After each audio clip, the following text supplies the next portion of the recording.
Cancer আক্রান্ত শর্মিলা নিঃশব্দে মারণ রোগের সঙ্গে লড়াই, নিজেই ফাঁস করলেন সব। বিস্তারিত থাকছে প্রতিবেদনে। বন্ধুরা, চ্যানেলে নতুন হলে চ্যানেলটি সাবস্ক্রাইব করে রাখতে পারেন ও ভিডিওটি শেয়ার করতে পারেন। অভিনেত্রী শর্মিলা ঠাকুর ছক ভাঙতে আগাগোড়াই ভালোবেসেছেন বলিউডের এই বর্ষিয়ান অভিনেত্রী। ব্যক্তিগত জীবন হোক বা পেশাগত ক্ষেত্রে দৃষ্টান্তমূলক সব সিদ্ধান্ত, রাগঢাক করেননি কোনো কিছুতেই।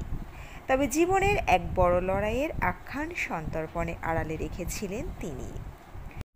কিছুদিন আগে ছেলে সাইফ আলি খানের সঙ্গে কফি উইথ কারানে অতিথি হয়ে এসেছিলেন বাঙালি এই অভিনেত্রী। আড্ডার ফাঁকেই উঠে আসে শর্মিলার ক্যান্সার আক্রান্ত হওয়ার প্রসঙ্গ।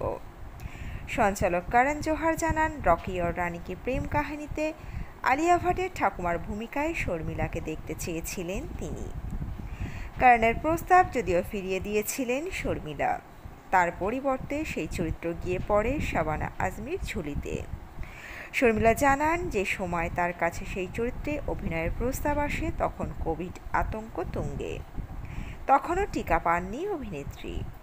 তারপরেই শর্মিলা বলেন, আমার ক্যান্সারের পর কেউ চায়নি আমি এই ঝুঁকিটা নিই। জীবনের কঠিন অধ্যায় নিয়ে যদিও আর খুব বেশি খোলসা করেননি বর্ষিয়ান এই অভিনেত্রী। থেমে গিয়েছেন এটুকু জানিয়েই ক্যান্সারকে হারিয়ে ফের মূল স্রোতে ফিরে আসেন শর্মিলা। আপাতত চুটিয়ে কাজ করছেন তিনি। শর্মিলাকে নিয়ে কাজ না করতে পারার আফসোস যদিও কারণে রয়েই গিয়েছে। পরবর্তীতে শর্মিলার সঙ্গে কাজ করার দিন গুনছে তিনি। তো বন্ধুরা, এই আপডেটে ছিল এতটুকুই। দ্রুত ফিরে আসছি এরকমই নতুন কোনো আপডেট নিয়ে। অজানা গল্প চ্যানেলের সঙ্গে থাকার জন্য সকল দর্শক বন্ধুকে অসংখ্য ধন্যবাদ।